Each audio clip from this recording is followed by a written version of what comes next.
Today's episode is brought to you by Madison Reed, which is revolutionizing the way women color their hair. Join the hundreds of thousands of women who have tried and loved Madison Reed. Get gorgeous, salon-quality, multi-dimensional hair color delivered right to your door at your schedule. Visit madison-reed.com and get 10% off plus free shipping on your first color kit with promo code GENY. That's madison-reed.com and use the promo code GENY.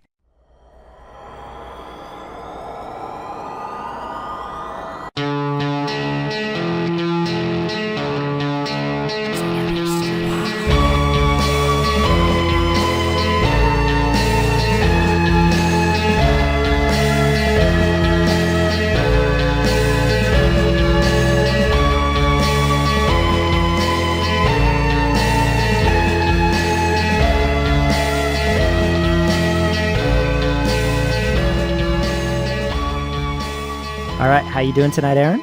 I'm doing fine, Justin. How are you? I'm doing wonderful. We have a situation. Yeah, our situation is we're on Patreon at patreon.com/Generation Y. And some of you have signed up for this, and it's kind of like a Gen Y fan club of sorts. You get a premium episode every month, and some of you have a tier where you can get extra audio episodes from us, usually follow-ups on episodes.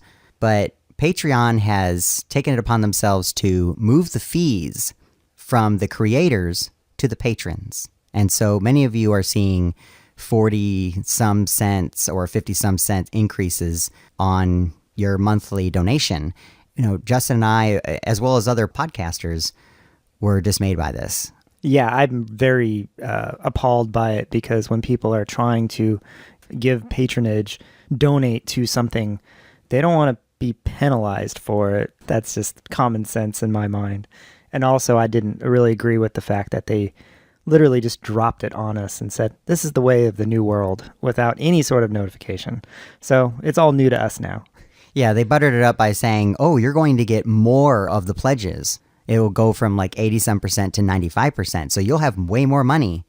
And of course, we were thinking not necessarily, because then people will say, wait a minute, how come I'm having to pay more than I agreed to? So what we did was we went in and created 2 new tiers. And what they are is if you want to donate, but you don't like this, I'll call it a tax hike, you can go in and look for the word adjusted. So we have a basic and an advanced subscription on there that say adjusted, and they have a lower amount. So if you want to opt for that, please do so.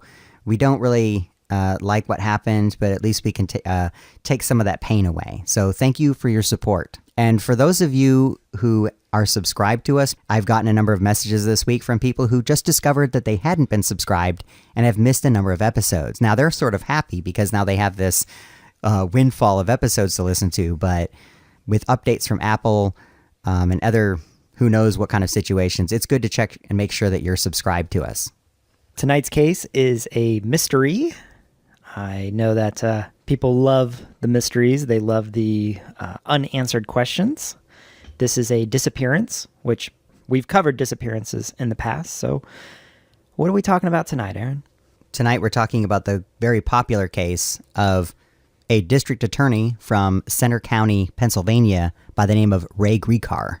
And he disappeared in 2005 after taking the day off work and driving 55 to 60 miles away to the town of Lewisburg, Pennsylvania. After 911 was called by his girlfriend and the authorities showed up, they located his car, but the district attorney was nowhere to be found. That's weird. And when a prosecutor or district attorney goes missing, that's kind of a big deal because this is a pivotal person in the state, and the police get right on it. So very, very odd situation. Prosecutors just don't go missing like this. Ray Gricar was born Ray Frank Gricar on October 9th, 1945. He grew up in Cleveland, Ohio. And it was in Ohio where he studied for his undergrad and then later got his Juris Doctorate at Case Western Reserve University. He was a big Indians fan. He married Barbara Gray in 1969, and 9 years later, they adopted a daughter named Laura. It was about 2 years later that Barbara announced that she had gotten a job at Penn State. And of course, Penn State's a pretty well-known university, known for its football program. Ray supported his wife and said, yeah, let's move. And what was he going to do for work, though? I mean, he's an attorney. He offered to be a stay-at-home dad while she worked at Penn State, and she had a very good job. But while he was there, it was discovered that there's a highly skilled attorney that's now in the area, and he was offered a job as an assistant district attorney for Center County. The district attorney in Center County was going to retire, and there was an election to be held, and he ran against a guy who was considered a friend. They were politically different, but they were friends. This is, I guess, kind of a cool thing is usually if people are political opponents, they rake each other through the mud. Always. In this instance, Ray and his opponent liked each other. Well, Ray won the election, and he became district attorney in Center County in 1985, and he would go on to be reelected 4 more times. As a prosecutor, he focused a lot on sex crimes and homicides, but he had a problem with the death penalty. So anytime there was a death penalty case, he would pass that off to one of his partners or somebody else working for him in the state. He and his wife divorced in 1991. Ray was remarried in 1996, but that marriage only lasted 5 years. After that, he would end up meeting a waitress that he was smitten with, and he asked her to marry him, and she turned him down. Ray was known as kind of a ladies' man. He really liked going out on dates. He wouldn't ever get married again. In fact, the last relationship he would have is with a woman named Patricia Fornicola, and he would move in with her. If you know anything about Penn State, there was a scandal there that really kicked off in 1998, even though it was much later when it came to a head. In 1998, Ray Gricar looked into an incident that happened at Penn State. A coach by the name of Jerry Sandusky was alleged to have had improper sexual contact with an 11-year-old boy. Now, what was alleged to have happened was Jerry Sandusky was in the showers with this boy, and Sandusky lathered the boy up with soap and then told him, "I'm going to squeeze your guts out." Anyway, the mother reported it, and Ray Gricar was tasked with looking into this possible crime. After reviewing everything, including, what would you say this was, sort of like a wiretap? Yeah, he sent her twice to speak with Sandusky. The police wired her up with a microphone and listened in, recorded the conversation. And Sandusky makes a very suspicious statement, but he doesn't talk about any of his actions. He just says that he's very sorry for what happened and that he wishes he were dead. Very, very suspicious and very, very incriminating, I would say. Ray Gricar looks into this, and in the end, he decides not to move forward with the prosecution because he doesn't feel it would be successful. And I'm sure we can all guess as to why, but some right here have said, looking back, that it looks like there might be some sort of a cover-up or a payoff. But according to many people that knew Ray Gricar, he was not one to back down, and he didn't care who you were. And he wasn't friends with the football team coaches at all. He had no connection or relation to them. The only connection he had at all, really, was his wife worked for Penn State. So I'm sure we have people already building a conspiracy out of this. But we'll touch more on that later. Let's move forward to early April. He prosecuted a large heroin operation. They say, well, it was the largest one of its kind? At least in the state, yeah. Now, from what I understand, they didn't bring down a big-time drug dealer, but more of a local dealer. So maybe they were working their way up the chain, but they took down the local person and everyone below him, including all the drugs. So it was a pretty big heroin operation that was busted up. But on April 15th, he calls his girlfriend at about 11:30 in the morning and says that he's taking the day off. She says that he does this on a regular occasion where he'll play hooky or just call in sick and hang out with her or go on little trips to antique shops and whatnot. Yeah, he loved riding in his car. And in fact, the antique shops that he liked to shop at were at the Street of Shops, which was in Lewisburg, Pennsylvania, about 60 miles away from his home in Bellefonte. So he would drive his little red Mini Cooper up and down these mountainous roads and go to this little quaint town and clear his head, I guess. His girlfriend, Patty Fornicola, was at work. After that, she went to the gym. And then after the gym, she starts to become concerned because she should have heard from Ray again by then, but she hadn't. So she starts calling and calling. And by evening, now she's had enough. Now she's going to call 911 and report her boyfriend missing. It's not really like him to not answer the phone. It's not like him to be out of touch or out of contact. The guy's a damn DA. He's always in contact. People know where he is at all times. Now, some years before, he had disappeared once, and he was discovered to be at a Cleveland Indians game. He had had a fight with his wife. It got a little heated, and he just left and drove I guess it's probably about a 5.5 hour drive over to Cleveland, Ohio, and went to a baseball game. Knowing this, when his girlfriend calls and reports him missing, well, law enforcement takes this very seriously because he's a DA, and one of the places they call is over to Cleveland to see if he's at a baseball game, and they have people there looking for him. Now, they find his red Mini Cooper, and it's parked outside the antique shops on, a gravel lot or a dirt lot? Yeah, it's like a gravel parking lot. They will process this vehicle, and in the end, they discover that all of the fingerprints inside the vehicle belong to Ray Gricar. When they gain access to the car, they say there's a strong odor of tobacco or cigarette smoke, and then they find specks of ash on the floorboard of the car. Yeah, it's on the driver's side, and it doesn't seem to make much sense because Ray was known as being an anti-smoker, in the sense that he did not like cigarettes. And I get that. If you ever find my car and there's cigarette ash in there, something happened, okay? I do not let anyone smoke in my car because I'm pretty much allergic to cigarette smoke. Yeah, they said the only time you'd catch Ray smoking was once in a while, a great while. You might see him smoking a cigar. Something celebratory. They found his phone in the car with dozens of missed calls. The phone was turned off at the time when they collected it. There was no sign of his wallet, his laptop, his clothing, nothing really else that stood out here. That's one thing that came up early in this investigation was why would Ray have his work laptop with him if he was not going to be working? And that's a little bit up for debate whether he was taking the entire day off or a half day. Maybe he left his laptop in his car so he wouldn't forget it in the morning. So when he went to work, he didn't leave it at home. But there's a little bit of a debate out there whether he took the entire day off or he was planning on taking a half day off. Regardless, he didn't show up to work that day. They immediately start a search. They go door to door, knock and talks.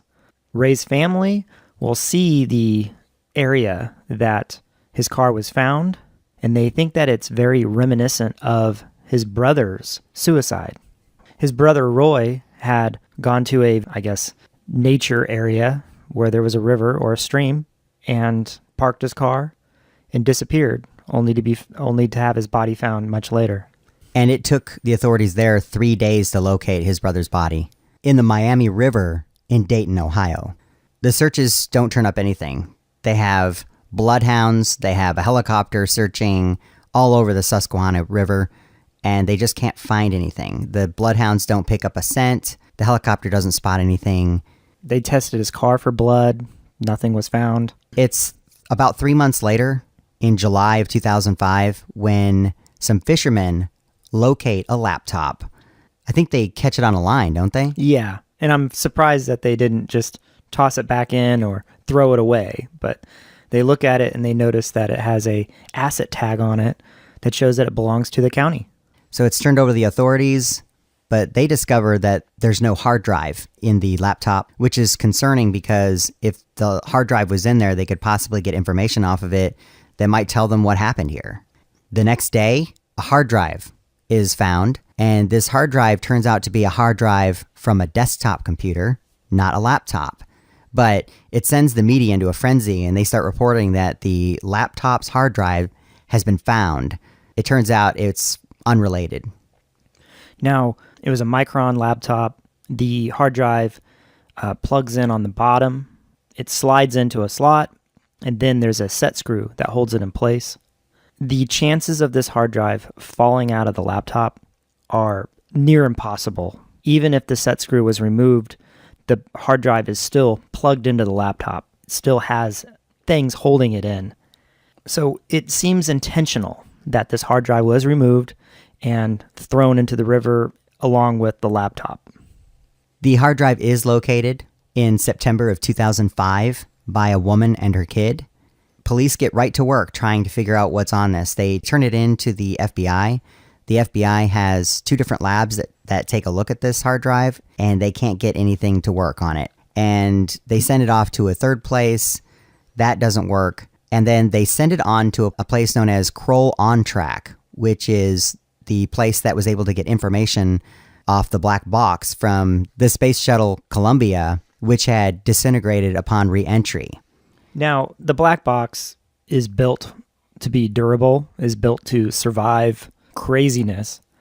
And so they were able to get the information off of that even in a damaged way. But a regular laptop, he did not have a extra durable laptop of any kind. They're pretty fragile, and they're not going to stand up to the elements or a river. That's just not going to happen. So I'm not surprised that they weren't able to get any data off the hard drive. And if you put a hard drive in the water for months, it's probably not going to work anymore. And of course, this hard drive was visibly damaged. So it wasn't just in the water that whole time. It was visibly damaged. So it had gone through hell. And it's not really surprising to me either that it doesn't work. But with each one of these finds, the family, the girlfriend, everybody's getting their hopes up, thinking we might have something here. We might have a piece of evidence or another piece of the puzzle, something to tell us what happened that day. Ray Gricar was known as a very private person.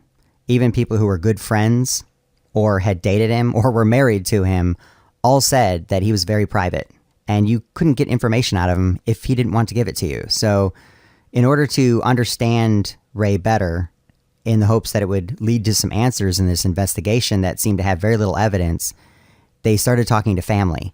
And one of the first people they talked with was Tony Gricar, his nephew, the son of his brother Roy, who had taken his own life in 1996. Well, Tony Gricar, as soon as he heard that his uncle was missing, he headed out to Pennsylvania immediately. And he talked to them about his father's suicide and about what he knew about his uncle. And he would then become basically the spokesperson for this missing persons case, at least on the family side. They also talked to his girlfriend, Patty, who says that he had been sleeping a lot and very lethargic in the weeks or months leading up to his disappearance. She told him that if he continues being this tired, he needs to see a doctor. You know, I don't know if this is a low testosterone type of thing or if it's a depression type of thing, but she's concerned about him and wants him to go see a doctor. They speak with the antique shop owners and some of the other patrons at the store. There is a sighting of Ray with a dark-haired smoking woman. And of course, this ties into the cigarette smoke that they smelled in his car and the ash found on the floorboard. This sighting of him with this woman, it said that they're together, but they're not being affectionate towards each other. They're just walking with each other, shopping, looking at antiques. But this isn't on camera. This is just people remembering, oh, I think I saw him that day with a woman.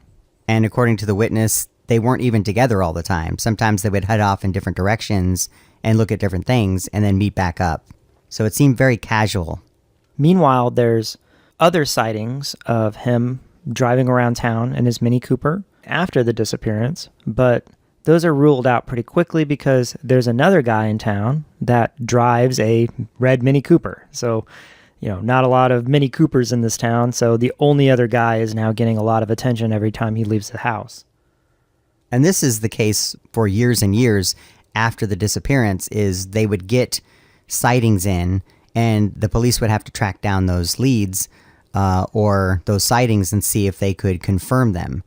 But they never pan out. When this investigation first got underway, the state police said, we're not going to handle this. So it was the local police in Belafonte that handled it because that's where Ray was from. We're going to take a quick break to get a word from our sponsor, Third Love. You always want to look your best around the holidays. With so many parties and reunions, who has time to go to the department store and fight the crowds? When you finally pick out that right party outfit, don't let it be ruined by an ill-fitting bra. This holiday season, give yourself the gift of Third Love. Third Love offers bras in sizes AA through G, as well as half-cup sizes. 15 styles, including strapless and plunge. There's a bra for every holiday party look. If you're not sure about your size, go out and try out their Fit Finder quiz, or you can even chat with a fit specialist online from the comfort of your own home. Third Love knows that it's the season to spread cheer. They're offering 15% off your first purchase so you can feel and look the best this holiday season. Go out to thirdlove.com/GenY now to upgrade your holiday style with the perfect fitting Third Love bra and get 15% off your purchase. That's thirdlove.com/GenY for 15% off your Third Love bra. thirdlove.com/GenY.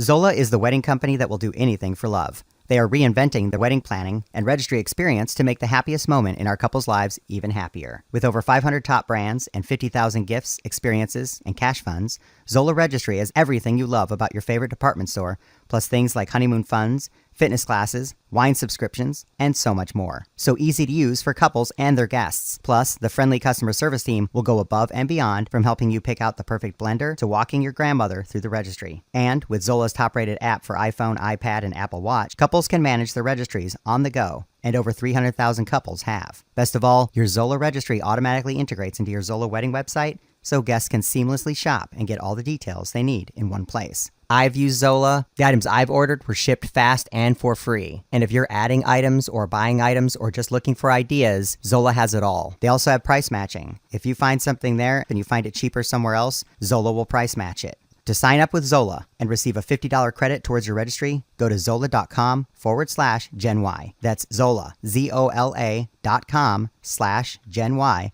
to sign up for a $50 credit towards your registry. Okay, back to the show. There's a man that's discovered much later that very much looks like Ray Gricar. He's arrested 2011 in Utah. He's kind of a vagrant. If you look at him side by side with Ray, there's similarities, but this guy looks like he's been living on the streets for 10 years, which, hey, he disappeared, 6 years earlier. Possible, but the authorities will take his fingerprints and exclude him as Ray. But again, it's one more element that comes up that people are excited about because they think they've actually found him. Yeah, if you don't look too close, just a passing glance, he looks just like Ray, in my opinion. But when you really start to analyze it, he doesn't really look like him. But I can understand how a lot of people thought that was Ray when his picture first showed up. Even his nephew, when he went to search for Ray, he was at a festival, like a street festival. And he said every single man there looked like his uncle. They're all wearing like a fleece shirt, baseball cap. It's a very generic look, I guess. And he would see his uncle everywhere he looked. There was a sighting that he was on the Oprah show, sitting in the audience. That's weird, but she films in Chicago, so it's not that far from where he's at. But I don't know why he would go on the Oprah show if he's wanting to, be incognito. Now, over time, the investigation really compiles very little data to work with. One of the things I think that they get information on that I find interesting is on April 14th, which is the day before he drove to Lewisburg, an acquaintance of Ray's saw him at Raystown Lake, which was an hour's drive from his home in the completely opposite direction of Lewisburg. So it was another 55, 60 miles the other direction from his house. And this was supposedly a pretty legitimate sighting. Kind of makes you wonder, I know he likes to drive, but why is he driving out just at this time? And it really only stands out because he went missing. So you have to wonder, was he thinking about disappearing himself and was thinking about doing it there? Or was he just really enjoying the drives? It's really hard to say.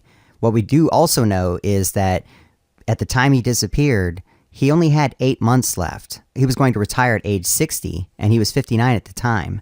So we're looking at a guy that's winding down his career, taking less cases, and not working every day either. He's going to get a substantial pension. He has plans to travel and do things once he's retired. His girlfriend, Patty, and him had talked about a lot of these ideas of things they're going to try to do. I've read that he didn't have a lot of savings or 401k or other retirement financials. I don't know how true that is, but he did have a pension coming to him, and he was living in a nice house already. Yeah, the house he was living in with his girlfriend, Patty, was actually a family home of hers. I know that he invested, I think, like 60-some thousand dollars into it. It had gone to her and her brothers, but she bought them out. And then Ray helped put some money into the house too, including some house renovation. So he didn't need to have a mortgage. He had very little expenses. This is not a guy that was spending money, and he wasn't known to socialize very much. In fact, they said you could spot him walking down the hallway, and unless you really tried to flag him down, he would walk right past you even if you were good friends with him, because he was focused. He was focused on his work. The other possibility they were looking at was if he disappeared himself, then maybe he went to Slovenia? Yeah, he has family there, but he has family in the States too. Well, they decide to send flyers to the areas of Slovenia they think he might have ended up at had he gone there. They also start sending flyers to places in Europe where he had said that he wanted to visit after retiring. So they're literally trying everything they can because they don't know whether he jumped to his death, whether he walked away, or whether someone abducted and murdered him. So what are some of these theories that we have to deal with when it comes to murder? Well, the predominant one is he had looked into the Sandusky case and not prosecuted, but there's a tie-in there. So people were pretty upset when Sandusky and Penn State were going down, per se. Yeah, the whole school was going down.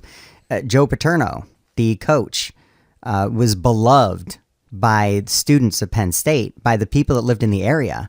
And when he was taken down, they rioted. They set cars on fire. They flipped them over. They staged protests. This was a very uneasy time. And when they were penalized, they lost their official championship records dating back all the way to 1998. So this doesn't go over very well. I guess the hypothesis, the idea here is that either Sandusky or somebody affiliated with him knew that the DA had something on his laptop and could come after him. So they had to knock off Ray in order to prevent this prosecution. To protect the school. Yeah. Meanwhile, I'm thinking, well, he didn't prosecute. So was it one of the family members that offed him because they were upset that he didn't go after Sandusky? I mean, you could play that both ways. But with the cigarette ash in his car, and he's not a smoker, and then the somewhat unsubstantiated sightings of him with this woman that was smoking, why was he out and about with a strange person? And we never found his body, so therefore, could they have put him in another vehicle, taken off with him, something to that effect? Right, you could almost imagine that he got back into his vehicle getting ready to leave, and then the woman shows back up, and he lowers the window, and she's smoking, and she starts to tell him how he's going to have to go with her. Meanwhile, I think whoever was smoking was in his car in his driver's seat, and they went to flick the ash out the window, and that's when it dropped down, because I don't think the car would have smelled that bad of cigarette smoke if it was somebody outside the car. I think it's somebody inside the car smoking, and then they shut the doors and walk away. It locks in that odor. Yeah, I think the only other way you get that much cigarette odor in the vehicle is if the person smoking is standing outside the vehicle with the window open for a length of time. But either way, it's very strange because apparently Ray did not like cigarette smoke, so for someone to be smoking right there in front of his face, it seems very, very strange and out of character for him. So as far as this connection to Penn State goes, either, as you said, it could be one of the victims' families was very angry with him and decided to get revenge, or the school was trying to protect itself. And there were a lot of people at the school that were taken down that had to answer for what happened. You wonder if there was word that maybe Ray was finally going to prosecute this case. But the problem with that is there's no evidence of that. And so how would someone who could potentially be prosecuted even know about it if other people didn't know about it, people that were closer to Ray? I mean, there was a handful of people that knew about it. There was the victim's mother and the few police officers that gave her a wire and monitored. But even the new prosecutor didn't know about it. So it was kept pretty hush-hush. So this whole idea that he had to be stopped or silenced because he was going to prosecute on this Penn State case, it just doesn't make sense because there was nothing happening. There was stuff behind the scenes that was happening, but in order to stop this process that had begun, if they wanted to stop it, they would have had to kill the witnesses, the people who were the victims. And that didn't happen. So these boys that were being attacked by Jerry Sandusky, they were the ones that behind the scenes over these years were going and meeting with police. And knocking off a DA, well, there's going to be a replacement. Attacking the government that way is not going to stop the government from prosecuting you. Going after the victims, victim intimidation, that would be a better avenue. And it was tried.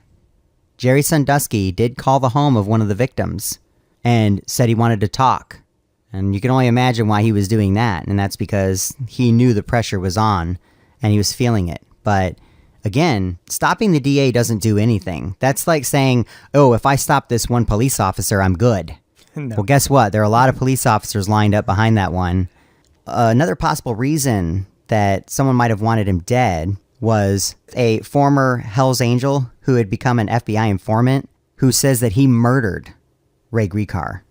Basically, he says he shot him in the kneecaps and threw him down a shaft, like a mine shaft.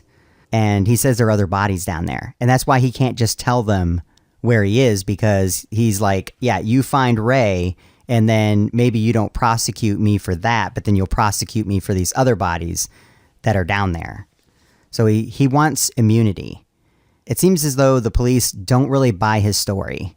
That's just a judgment call, or perhaps they have more information than anybody else has. But when it comes down to it, this is something that gains some traction over time. But in the end, the police just don't buy it, and they're not giving this guy any deal.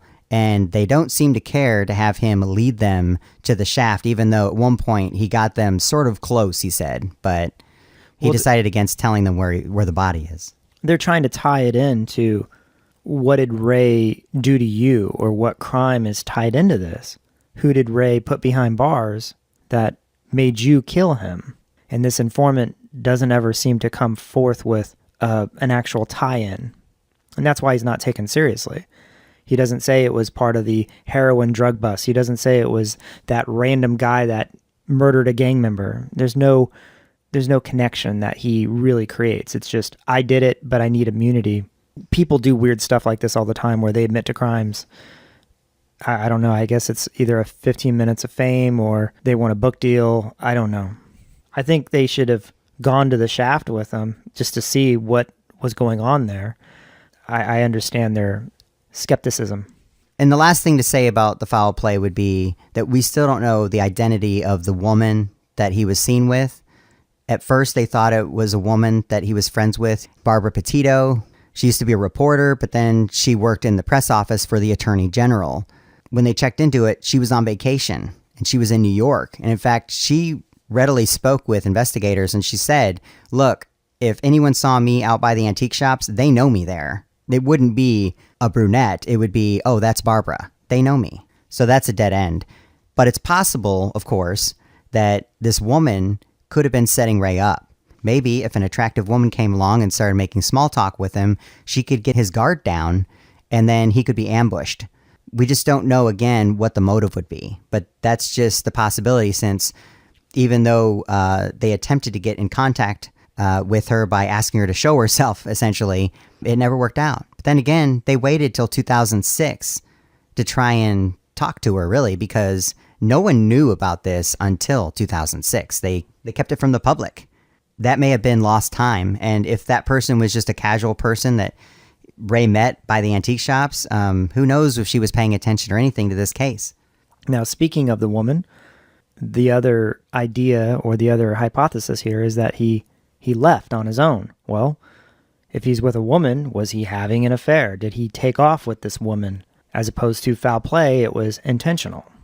What are some of the other ideas if he just took off on his own? One of the ideas is that he's in a witness protection program. It's said that a district attorney wouldn't qualify for one, but, I mean, let's be honest. If the government wants to put a DA in a witness protection program, I'm sure they can do it. It's a misnomer to say that they don't qualify. They're trying a person, they become a witness to all of that. But I've heard that the way witness protection works is they do it temporarily. They don't do it for the rest of your life. They might give you a new identification, but they're not going to keep you in witness protection indefinitely. So Ray would be put in witness protection until whatever was going on, the heat was off, and then they would allow him to leave witness protection. So he would be able to contact his family, his girlfriend, and whatnot after that. The other possibility was that he did move to Slovenia, and he had traveled there in the 70s and the 80s because, as they say, that's where his ancestors came from, and he had a lot of interest in Slovenia. But looking into all of this and the way that he cared about his girlfriend, the way he cared about his daughter, it just didn't seem to ring true for me, at least. They said at one point his daughter had an accident out west. I think it was a snowboarding accident. And when he rushed to the airport to meet up with her, they said he was pale. He was very, very concerned about his daughter. So you have to think, why would he just disappear and leave family behind? Even if he wasn't that sociable of a person, he did have his girlfriend, he did have his daughter. It just doesn't really ring true to me. What do you think, Justin? I get it. He took off that one time to go see the Cleveland Indians game. I take that as the man just wanted to blow off some steam and just get away from a conflict at home. When it comes to him taking off, if he had a bunch of debt, if he had a bunch of issues, if bad guys were coming after him, if there was any sort of evidence of any of that, I could buy that he just ran away, just walked away, took off. But his life seemed to be in order. His life seemed to be pretty good. He was about to retire, get a pension. The FBI looked to see if he was moving money around. He wasn't. They checked to see if he had been using his credit cards. They had his bank account information. Nothing. So I get it. If you're going to disappear, you're going to hide finances. You're going to have different things. But I don't like this idea because something we hadn't talked about earlier, but there were searches done on his computer, and he had asked around at the office, how do you destroy a hard drive?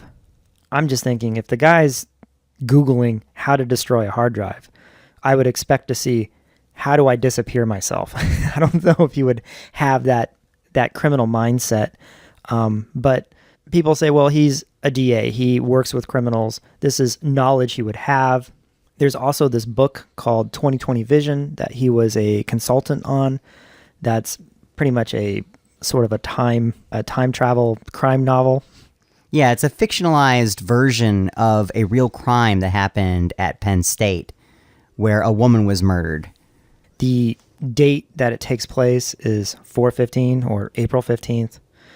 And that's the same day that Ray disappears. The second point in it is that the hero drives east from the fictionalized state college and goes into the valley.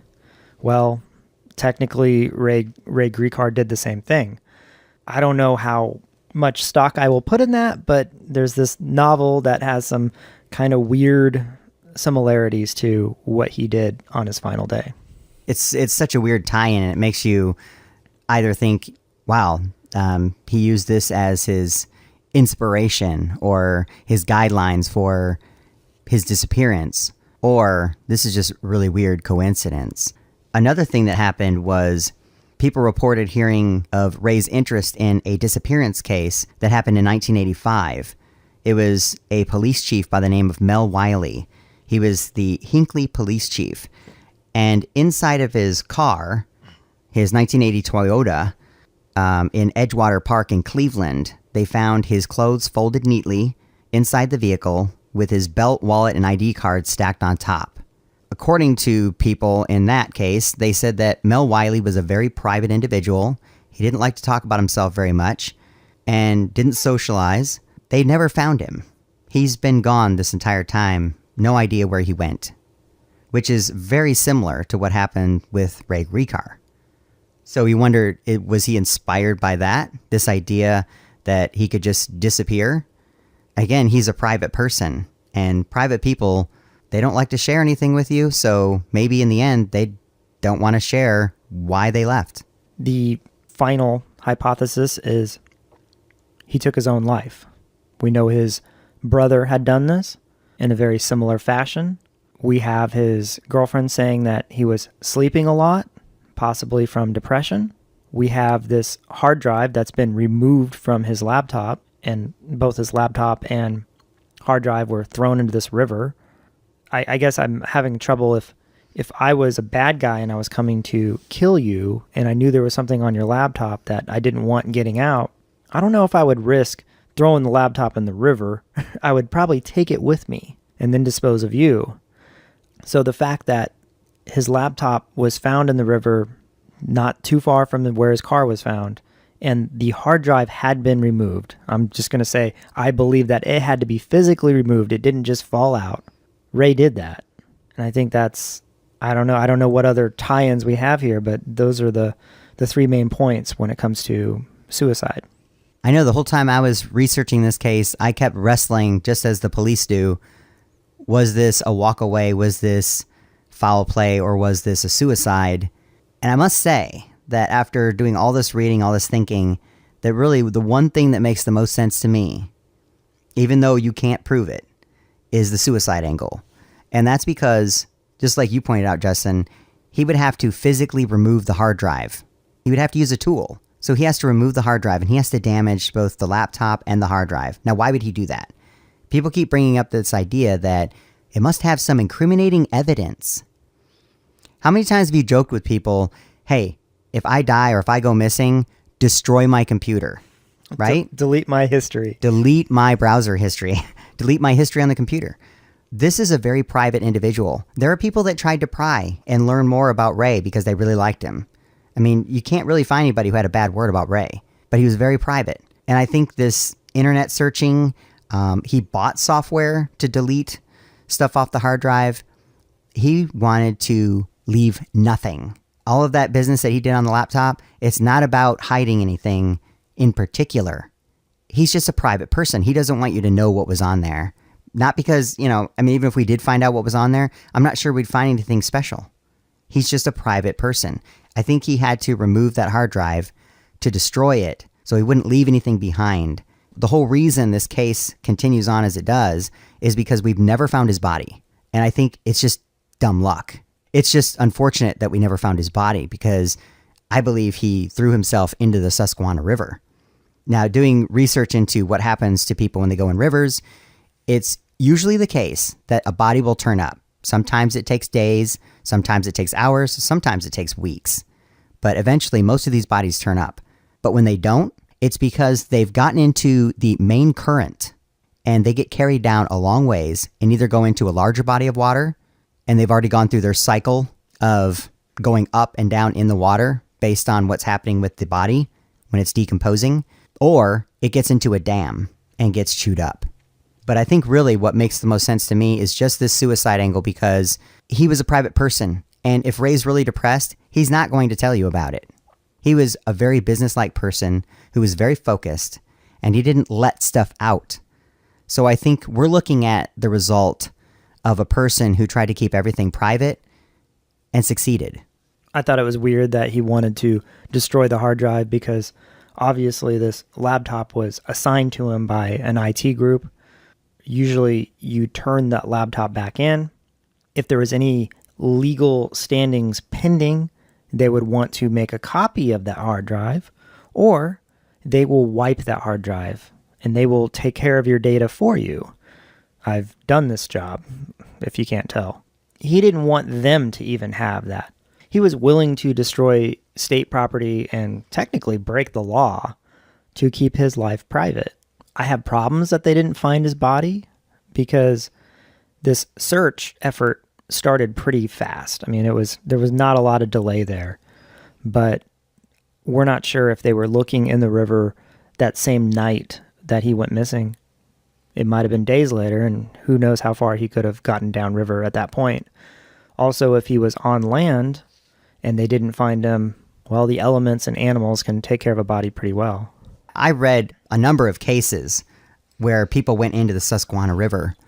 And sometimes people turned up right away, and sometimes it took weeks. And when that happens, they have to investigate to figure out who the person was, and that took time because the state of the body after being in the river for weeks is not a pretty sight. So I have a bunch of boxes that I put check marks in when it comes to foul play, walk away, or suicide. And I have to say that when I'm checking off these boxes, foul play got a lot of check marks because of the abruptness, because of his background, because of his job. I disregarded the Sandusky trial and that tie-in because I think that's just what's on everyone's mind, so they want to make that fit. I personally don't think that team coaches are some sort of mafiosos that are calling in hits on DAs. That just doesn't jive with me. But anyone from his past that he's wronged, Hell's Angels, heroin dealers, any kind of murderers, they could definitely off him if they wanted to. So I have a lot of check marks in those boxes, especially when we get down to the cigarette smoke and ash in his car. It just looks really bad. The walk away, I don't have a lot of check marks there myself. I don't think that his life was in such a state that he would just walk off and start a whole new life. He didn't take any of his money to do it, so that would mean he would have to rely on somebody else, or he'd have to start over, which he was right at retirement. I don't know how feasible that would be. I didn't have a lot of check marks in suicide either until it comes to that damn hard drive, right? The hard drive just doesn't add up to me. I think he's the one that removed that hard drive out of that laptop. And if he did it, then he was the last person there. And he intentionally did this and then disappeared. Well, I think that was his final day on Earth. And we just haven't found his body.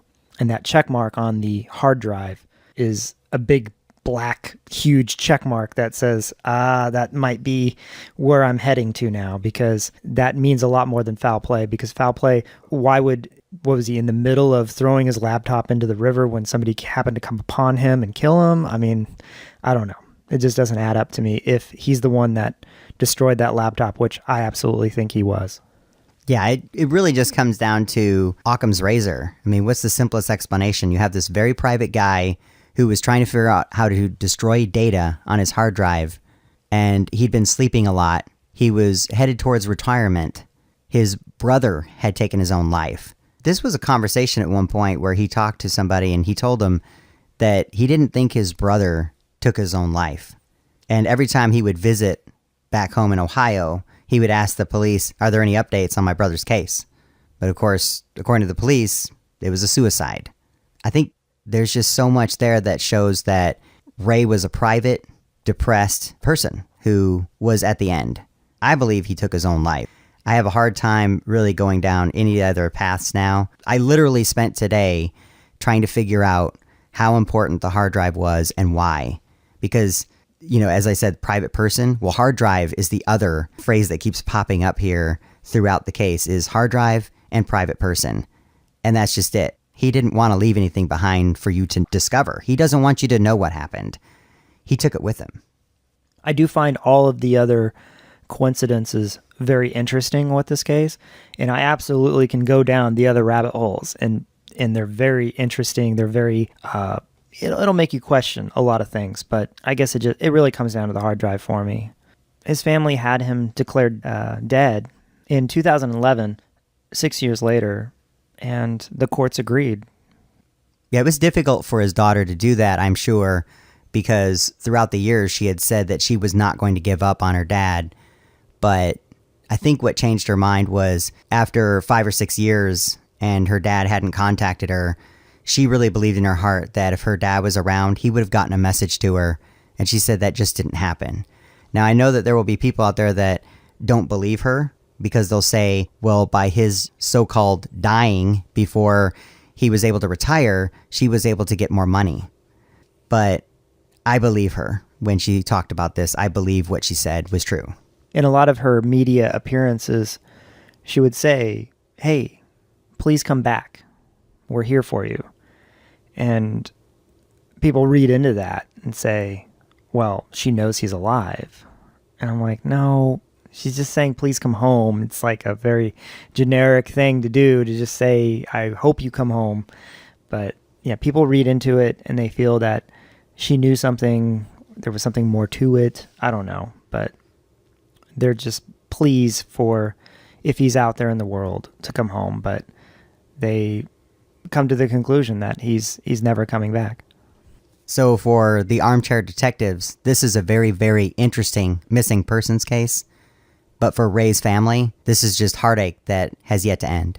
We'd like to thank our sponsors. Madison Reed is revolutionizing the way women color their hair with gorgeous salon-quality, multi-dimensional hair color delivered right to your door on your schedule. Hundreds of thousands of women have tried and loved Madison Reed. Visit madison-reed.com and get 10% off plus free shipping on your first color kit with promo code GENWY. That's madison-reed.com and promo code GENWHY. Also, Third Love. This holiday season, give yourself the gift of a perfect fitting bra with Third Love. Third Love creates bras that are super comfortable and look great in sizes AA through G, as well as their exclusive half cup sizes. Go to thirdlove.com/GenY now to get 15% off your Third Love purchase. That's thirdlove.com/GENWHY.